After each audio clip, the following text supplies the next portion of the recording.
Hey everybody, my name is Jeff Yannick and I'm here to give you guys a real quick NGP or psp2 overview, quick look, roundup, whatever you guys want to call it. That way you don't have to go all over the internet trying to find this information about what's going on. So first things first, last week, I believe it was on the 26th, maybe the 27th, PlayStation had an event in Japan called PlayStation Meeting 2011. A lot of people are announcing they're going to announce their next portable here. But boom, it happened. And so basically at this PlayStation event, they also mentioned some other things. One of the things they talked about was PlayStation Suite. Well, PlayStation Suite basically is an interface. Certain standards are actually going to set up for Android Marketplace.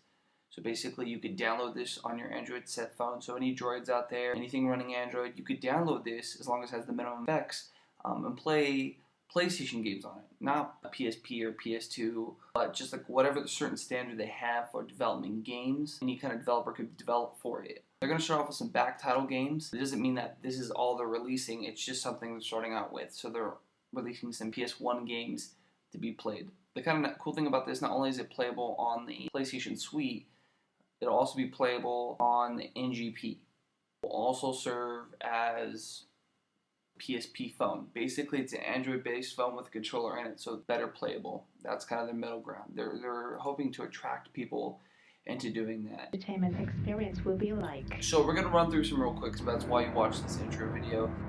And some of the kind of basic things that you see on here is you're gonna notice there's actually the CPU of this thing is mad crazy. It's actually a Cortex A9 core 4-core processor, as well as the GPU is a SGX 543 NPIG 4+ core. As you can see on the video as well, 5 OLED screen, crazy resolution, 3G Wi-Fi, GPS all built in. External dimensions are 182mm by 18.6mm by 83.5mm. So this thing is, just fairly a little bit larger in terms of PSP. Also, as well as you can notice, there's a 6-axis like we have control of our games now. The PS3 front and back camera, microphone, dual speakers. I mean, this thing's built up. It'll also have 3G built into it, as well as Wi-Fi, different basic keys, Bluetooth 2.1. So I mean, some kind of cool stuff with it. And a real quick list of games: you got Uncharted, Killzone, Wipeout, Resistance, Little Big Planet, Hustle Kings, and Hot Shot Golf. And those are just some of the games we're running through. And we'll go into a little bit depth about exactly games they have. Now, one of the big things on this that a lot of people don't know about this screen. As you saw earlier, it was a 5-inch OLED screen. Major difference in clarity. The screen is a 5-inch OLED. OLED is a big difference. So let's do a real quick comparison. So right now is the LCD. This is something we're kind of used to seeing already. Good in comparison to old contrast CRTs and things like that. But I mean, when you really compare it to an OLED, which an 11-inch OLED monitor right now is going for about $2,000 in the stores. Now look at this. This is the quality here. I mean, this isn't 100% accurate, but I mean, look at the crisp sharpness to it. OLED has like a 1:1 contrast ratio, which means dark blacks, bright colors, really vivid, accurate information, just nice detail quality. Plus the resolution is so crazy that it's just going to look like a monumental difference.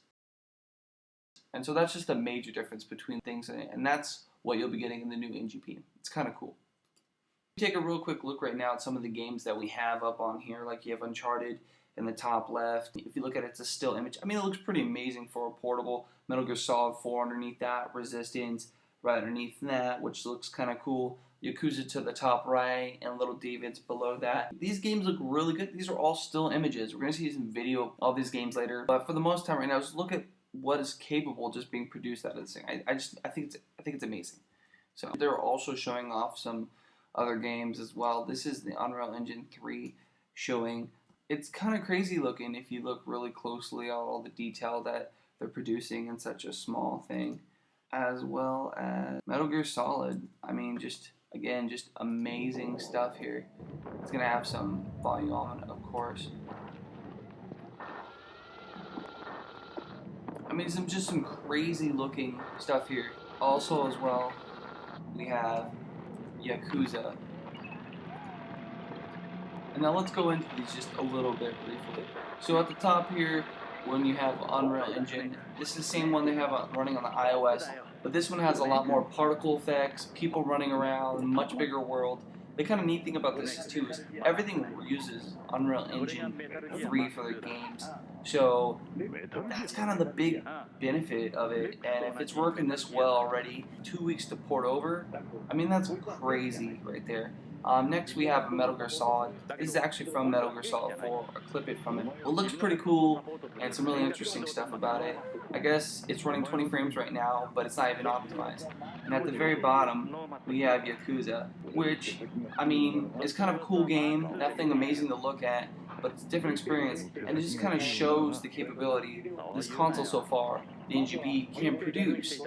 I mean, look at the 3 different variations of what's going on. I mean, it just shows the potential of what this system can do, and especially being a handheld. I mean, it's kind of mind-blowing, really, and it shows the potential of what we probably have in, a close future. So, definitely very exciting about all this good stuff right here.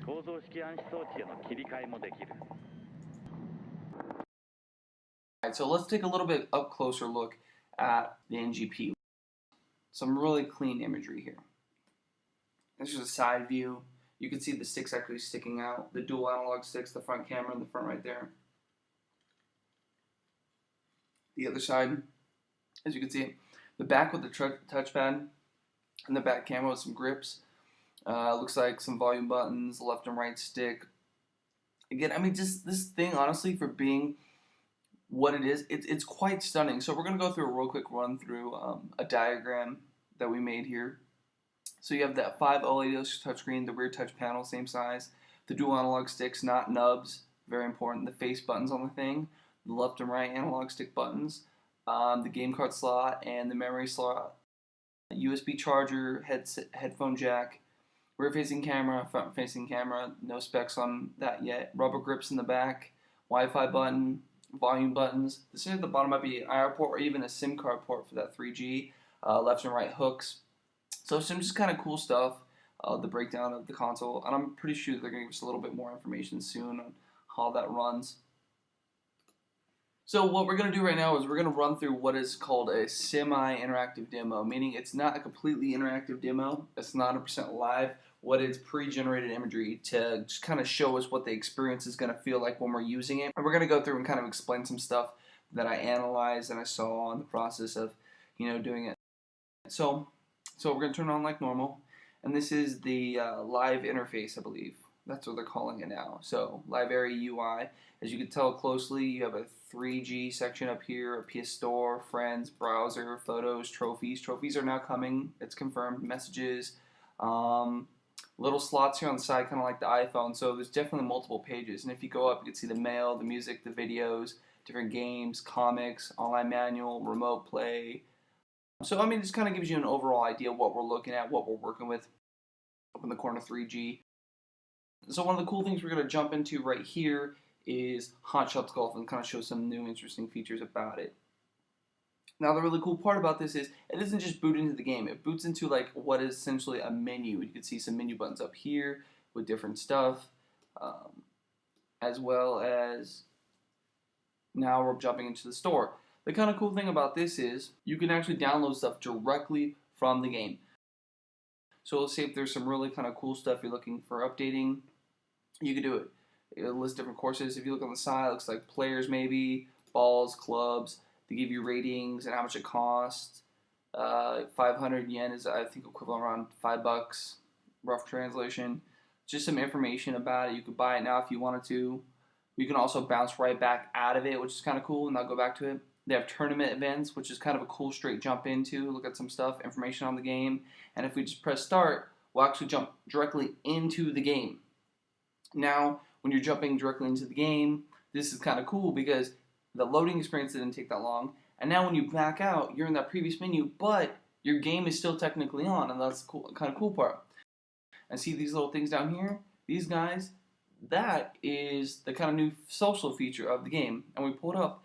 And what it is, it's kind of like a comment system on the game itself. Any of your friends or people around you, near you, you can actually put up a topic and people can comment on it, and they can put down if they like it or not, if they don't like it. They can make comments about trophies, maybe how easy or hard it is to get, secrets how to do it. In this game, for example, what if there's a hazard and you had to shoot over to get to the green on a certain hole? It all kinds of explain. I think that's a really kind of cool dynamic in the game, and how it works. Hopefully they'll add some stuff, maybe like GIF imaging, maybe some videos you can produce for it, because there are cameras. And hopefully this kind of shows us what will eventually go back into the PS3 in terms of this kind of stuff. Because if it's popular here and it's not as powerful as the PS3, why can't the PS3 do this kind of stuff? You know what I mean?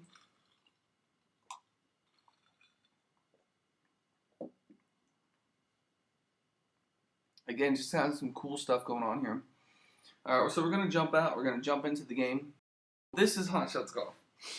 We're basically going to give you like a demo to kind of show you how it works, and I'm going to explain some things while he's doing it. I don't know if all this stuff is actually going to make it into the game or it's going to be really feature rich, but at least you can kind of see some really cool things that are different about it when it's happening. So if you notice here, the wind's going on. You can see he leaves in the bathroom. He taps her. She actually acknowledges him, so that's kind of a cool thing. You pull up the menu system right here. You can look at your score real easy. You can pull up your course real easy seeable. I mean, that's probably the easiest way to do any kind of menu sets is actually by touching it. That's why people love PC. Here you can actually change where you want to be on the tee. So if you want to change your angle because you want to get around a corner better, you can do that automatically. Again, if you notice the kind of wind crazy in the background, blowing her hair and stuff. Right now we're jumping into what is called like a first-person mode. And this is kind of cool because this actually uses the compass, the accelerometers, the axis, all that kind of stuff to kind of give you an idea what it's like in the world through the eyes of the golfer. Not exactly through the eyes of the golfer, but similar. As you can tell, as when we're turning it around, everything looks or follows a very direct pattern or path. I mean, it's sideways right here, but it still keeps everything. I mean, that's a really good feature of the tilt and successometer. Even on the iPhone, I mean, it's not even that accurate.